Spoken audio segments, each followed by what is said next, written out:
ఎందుకంటే ఆ సంకీర్తనకి అంత గొప్పతనం ఉంటుందన్నమాట. చూడండి, మన నామాన్ని మనం పడుకుంటే గొప్పతనం రాదు. మన పేరు రామాని ఉండొచ్చు, మన ఇంట్లో 100 సార్లు రోజుకి పిలుస్తారు. మన ఇంట్లో తల్లిదండ్రులు రామకృష్ణ రామకృష్ణ అని పిలవచ్చు, ఆయన వాడు పుణ్యం రాదు. ఆయన ముందు కూర్చొని తెలిస్తే పుణ్యం వస్తుంది. మరి ఆ నామానికి అంత శక్తి ఉంటుంది అన్నమాట. కాబట్టి హరినామ సంకీర్తన ఎక్కడ చెప్పబడుతుందో అక్కడ ఆ ప్రాంతం అంతా అపవిత్రమైపోతుంది. కాబట్టి నామ సంకీర్తన ముందు గొప్పతనమే. ముఖ్యంగా మనము 2 విషయాలు మాట్లాడుకునే ప్రయత్నం చేద్దాం. మనం ముందుగా ఒక ఊర్లో ఒక చోట 4 మిత్రులు నిలబడుకుని ఉండాలంట. నిలబడుకున్నప్పుడు అంతగా ఒక ముసలాయన కొన్ని బరువులు మోసుకుంటూ వస్తున్నాడు. అక్కడికి వస్తేనే ఆ పిల్లవాడు చూసి, నాయన ఈ బరువు మోయలేకపోతున్నాను, నేను ఆ కొండపైన తీసుకుని పోలే బరువుని, ఎవరు సహాయపడతారా అని అడిగినాను. అయితే ఒక పిల్లవాడు, మంచి వస్తున్న పిల్లవాడు, నేను వస్తాను కదా నాకే బరువులు ఇప్పించుకున్నాడు. 2 చిన్న మూట్లు ఆయన దగ్గర పెట్టుకున్నాడు. మరి పోతూ ఉంటే కొంత దూరం అయితే ఒక కాలు గట్టు దాటాలి. దాటేటప్పుడు ఆ పిల్లడు మరి ఎసులుగా గట్ట తట్టేసినాడు. ఈ ముసలి ఇక్కడే ఉండిపోయినాడు. తర్వాత ఆ 2 మూట్లు కూడా నాకు ఇచ్చేసి నేను మోస్తాను, నువ్వు దాన్ని దాటొచ్చు అనుకుని వెళ్తే, లేదు నాయన ఈ వెండి నాణ్యాలు దీంట్లో ఉన్నాయి, ఇచ్చేట్లేదు అన్నాడు. పర్వాలేదు దానిపై నమ్మకం వచ్చు, నువ్వు నెట్టు మోసగాడుగా నేను నాకు ఈ పనులు మోస్తాను చెప్తున్నాడు.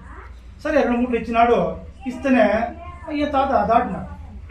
ఇంకా కొంచెం ముందుకు పోయిన తర్వాత ఇంకొక ఎత్తు ప్రాంతం వచ్చింది. ఆడ 2 మూట్లు ఇంకా 2 మూట్లు ఉన్నాయి, అవి మోయలేకపోతున్నాడు. మరి నడవలేకపోతున్నాడు. ఆ 2 మూట్లు కూడా నాకు ఈ తాత నేను మోస్తాను, ఏం పర్వాలేదు ఇబ్బంది పడుతున్నావు అంటే, లేదనైనా దీంట్లో బంగారు నాణ్యాలు ఉన్నాయి, ఇచ్చేకి లేదు అంటాడు. లేదు తాత నా మీద నమ్మకం పెట్టు, నువ్వు నేనేం చేయను, నీకు అక్కడ కోసం చేయలేదు అని చెప్పినాను. మరి ఆ 2 మూట్లు కూడా ఆయనకి ఇచ్చినాడు. ఏం నడుచుకుంటూ వస్తున్నాడు. ఆ పిల్లడు 2 మూట్లు ఇచ్చుకునేసి వెండి నాణ్యాలవి బంగారు నాణ్యాలవి ఇచ్చుకున్నాడు. అందులో 6 మూట్లు పెట్టుకున్నాడు. మరి పరిగెత్తి పారిపోయినాడు. పరిగెత్తి పారిపోయి గుహలో ఉంటే ఆ గుహలో వెనక మూలు ఇస్తున్నాడు. అప్పటికి ఈయన కూడా దాన్ని చేరుకున్నాడు. చేరుకుంటే ఆ మూట్లు ఎక్కితే వానికి బంగారు నాణ్యాలు కనపడలేదు, వెండి నాణ్యాలు కనపడలేదు. ఒక పేపర్ మాత్రం కనపడింది. ఆ పేపర్లో ఏం రాసిపడిందంటే, నేను ఒక రాజ్యానికి రాజుని, నేను నా వారసుల కోసం నేను వెతుకుతూ ఉన్నాను, నమ్మకమైన వాడు ఎవరైనా దొరికితే వానికి నా యొక్క వారసత్వం ఇవ్వాలనుకున్నాను, ఈ పేపర్ నాకే దొరికితే మనకి ఇవ్వాలనుకున్నాను, మరి మోసగించి ఎత్తుకుపోయినానికి ఇది రాజు అని రాసిపెట్టింది. అంతేమి రాజు పదవి వచ్చేదానికి కొద్దిసేపు వెయిట్ చేసినట్టే, ఆయన పిలుచుకొని పోయినంటే ఆయన మహారాష్ట్రలో ఉంటుంది రాజు. ఆయన కొంతసేపు ఆయన ఓపిక ఉండింటే రాజు పదవి వచ్చేది ఆ పిల్లడికి.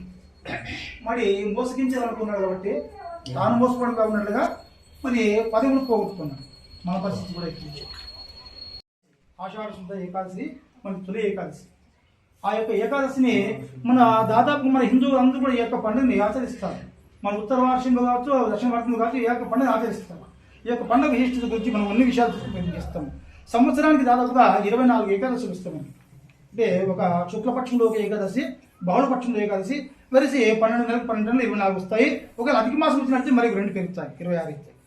మరి అదేవిధంగా ఈ పండుగ తర్వాతే మిగతా పండుగ మనకి ఆరంభమవుతాయి. ఈ పండుగ వచ్చిన తర్వాత, తొలి ఏకాదశి వచ్చిన తర్వాత మరి గౌరీ పండుగ కావచ్చు, మిగతా పండుగలు, వరలక్ష్మి వ్రతం కావచ్చు, ఇవన్నీ కూడా వెనకొచ్చి పండుగలు. ఇవన్నీ కూడా ముందుగా వచ్చే పండుగ ఇదే. ఆషాఢ శుద్ధ ఏకాదశి నాడు శ్రీ మహావిష్ణువు యోగ నిద్రలకు జారుకుంటుంది ఈ సమయం. ఈ రోజు రేపటి నుంచి విష్ణుమూర్తి యోగ నిద్రలకు జారుకుంటాడు. శయని అంటే దాదాపుగా ఆయన 4 మాసాలు, అంటే కార్తీక మాసం వరకు నిద్రలో ఉంటాడు. కార్తీక శుద్ధ ఏకాదశి రోజు, ద్వాదశి రోజు ఆయనకి నిద్ర తట్టి లేపుతారంటే యోగం నుంచి. మరి ఆ రోజు ఆయన ఎదురు నుంచి మేల్కొనే మాసం అని చెప్పేసి, మరి దాదాపుగా మన హైందవ సంప్రదాయంలో మరి పీఠాధిపతులు కూడా 4 మాసాలు కూడా మరి చాతుర్మాస వ్రతాలు కూడా చేస్తారన్నమాట. అదేవిధంగా చైనా ఏకాదశి అని పిలుస్తారు దీన్ని. ఆ రోజు తొలి ఏకాదశిలో చేసిన పనులు ఏమంటే, చక్కెర పువ్వులు తినవచ్చు, పేలాల పిండిని కలుపుకొని తినచ్చు, అంతేకాని ఉడికించిన పదార్థం తినకూడదు, బియ్యాన్ని పూర్తిగా వాడనేకూడదు అంటూ చేస్తారు.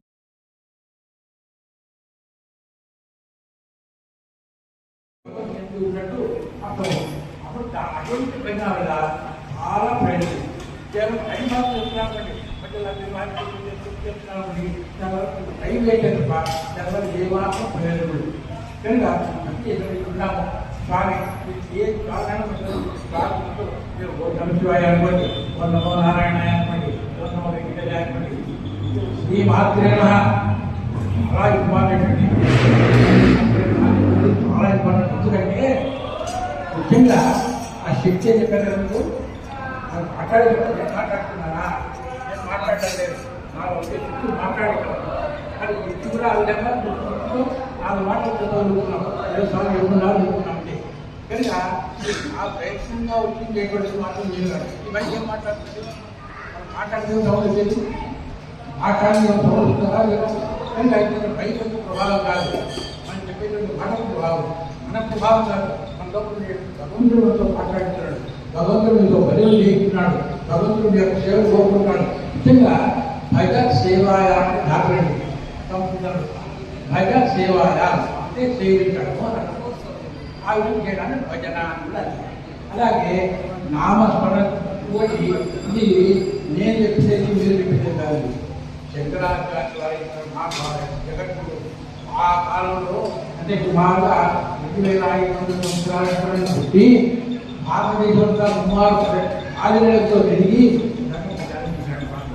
ఆయన ఏమన్నాడంట, అంతా చెప్పినాడు భజ గోవిందం భజ గోవిందం గోవిందం భజ గోవిందే సంప్రాప్తే సన్నిహితే కాదే నైతిరచతి దుఃఖికరణే.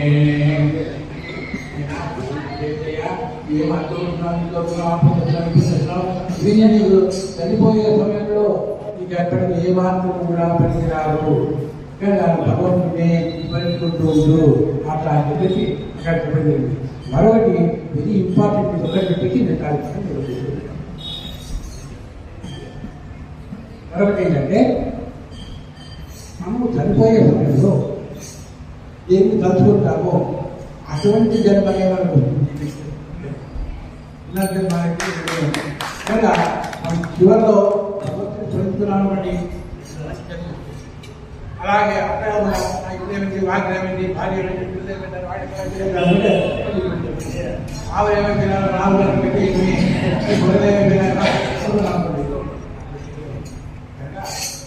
వీలైనంత వరకు భగవంతుని యొక్క స్మరణ చేసుకుంటూ కేవలాన్ని మరి శ్రీనివాస్ నిజంగా చెప్పాలంటే దీని గురించి ఒక మాట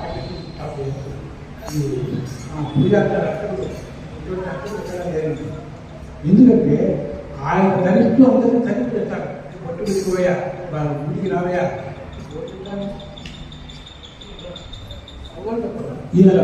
నిజంగా నాకు చాలా కనుక తాను ధరించి తనను ధరించి సర్వధర్మాణం భవతం పరమోపతః కిం జపం ముచ్యతే జంతుర్జన్మ సంసారబంధనాత్. శ్రీకృష్ణోవాచ జగత్ప్రభుం దేవదేవం అనంతం పురుషోత్తమం సువర్నామ సహస్రేణ పురుషో సతతోదితః తమేవ